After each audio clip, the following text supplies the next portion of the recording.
Hello, welcome back to another audiobook reading of Are Birthdays Pagan? A Biblical and Theological Examination. The celebration of life is the celebration of the giver of life, by Apostolic Overseer, Apostle John S. Vaughn.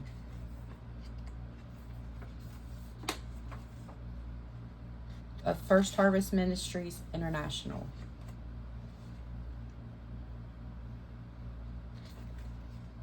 The question before us: we refuse to add to the Torah, and we refuse to take away from it.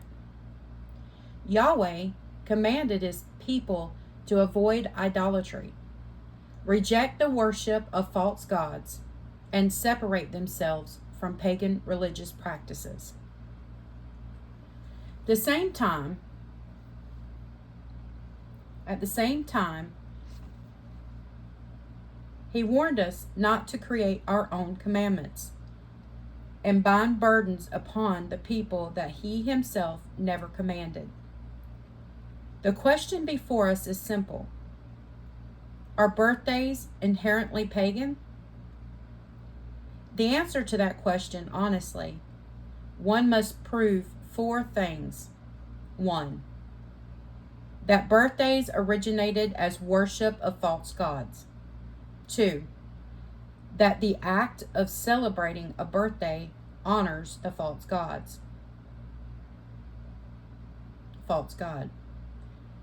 Number 3. That Scripture explicitly forbids the practice. Number 4. That celebrating a birthday violates a principle of Torah. The burden of proof belongs to the accuser. To date, many have claimed birthdays are pagan, yet few have ever identified the pagan deity supposedly being worshipped through a birthday celebration. This is where the argument begins to collapse. Pharaoh and Herod. Many point to Pharaoh's birthday in Genesis 40 and 20, and Herod's birthday in Matthew 14 and 6.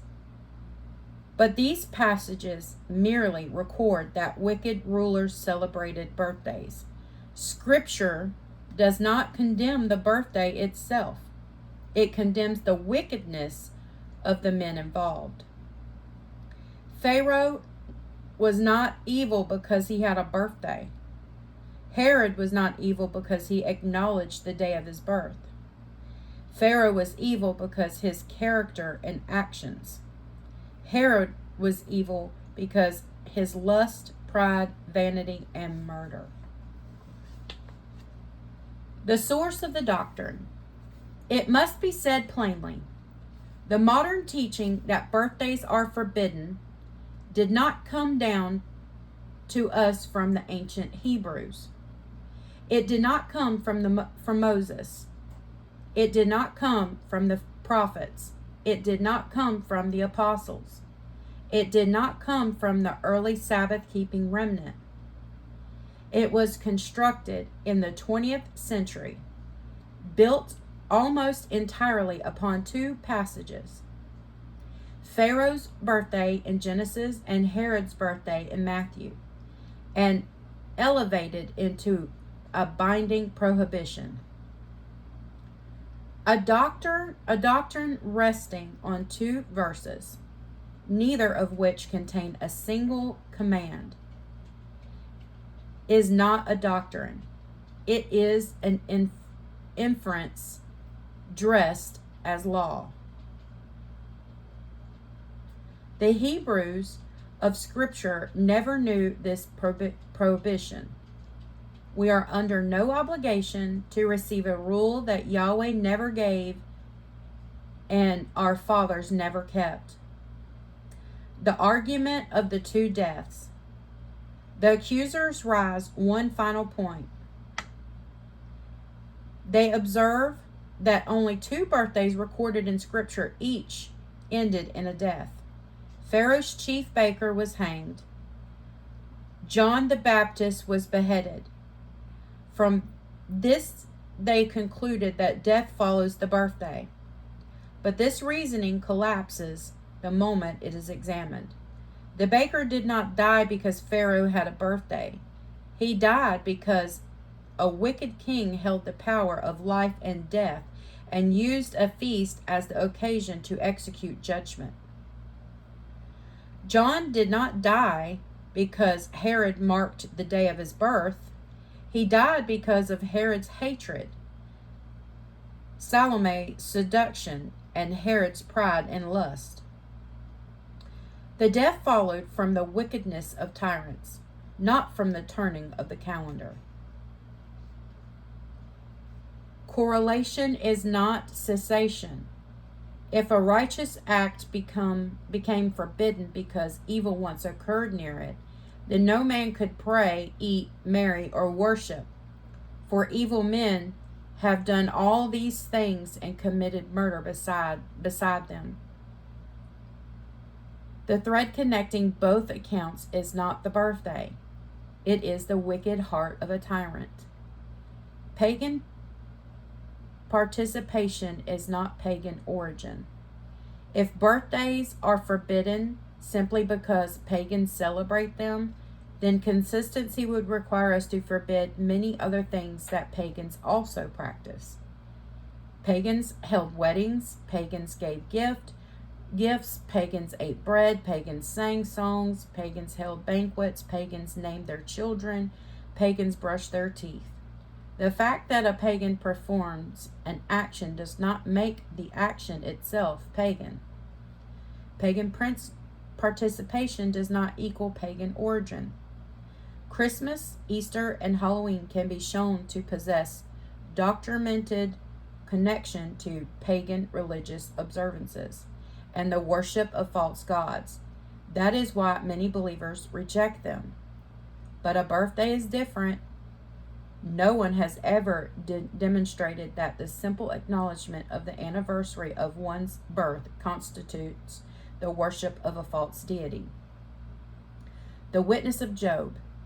There is a passage the accusers consistently overlook.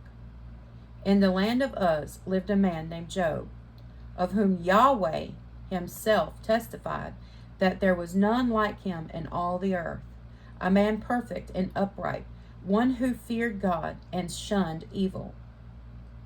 And what do we read of his household?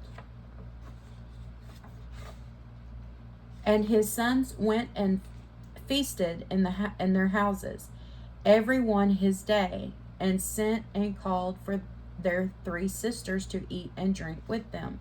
Job 1:4. Every one his day.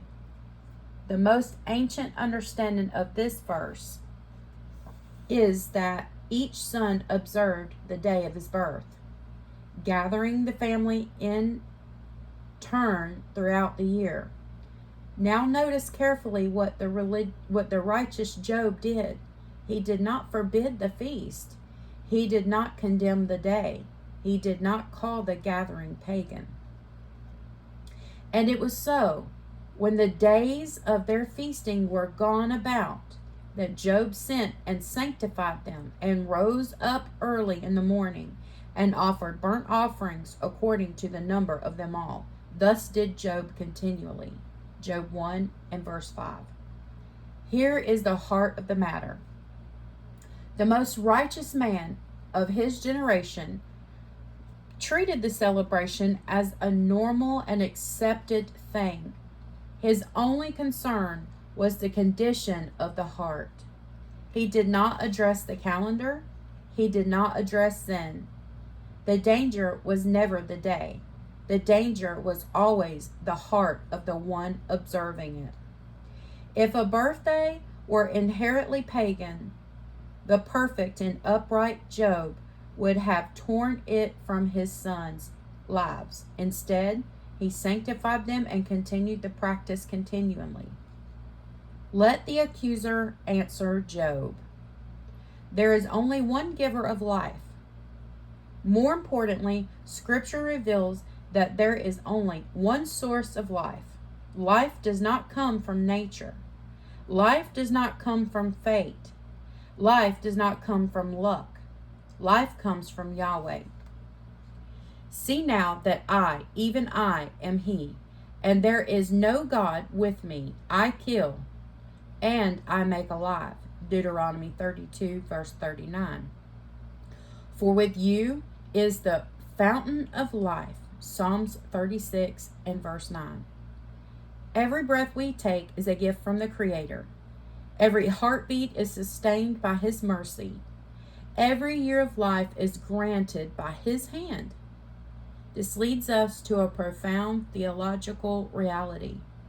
The celebration of life is ultimately the celebration of the giver of life.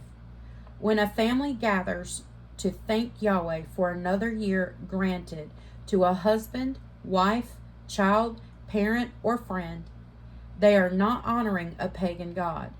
They are acknowledging the mercy of the one who preserved that life.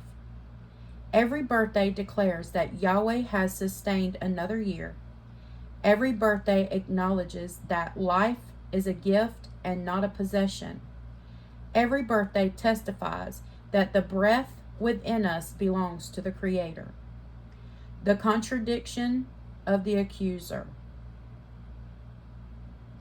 The anti-birthday position often creates a contradiction. Most who oppose birthdays reject when a baby is born. They thank Yahweh for the gift of life. They celebrate the arrival of the child. They gather family and friends. They give gifts. They express gratitude to God. Yet a birthday is simply the anniversary of that same miracle. If it is righteous to thank Yahweh for the gift of life on the day the life begins, why would it suddenly become unrighteous to thank Him for preserving that life 1 year later? Long life is a blessing. The scripture repeatedly presents long life as a blessing from Yahweh. Which long life will I satisfy him? With long life will I satisfy him and show him my salvation. Psalms 91, verse 16. Length of days is described throughout Scripture as a gift, a blessing and evidence of divine favor. The Bible frequently records the ages of righteous men and women. The years of their lives mattered because every year testified to the sustaining hand of Yahweh. A birthday celebration, properly understood, is not self-worship. It is not human exaltation. It is not the worship of creation. It is gratitude directed towards the Creator. Remembrance is not idolatry. Furthermore, Scripture consistently embraces the principle of remembrance. Yahweh establishes Sabbaths, feasts, memorials, stones of remembrance, and annual observance so His people would not forget His acts.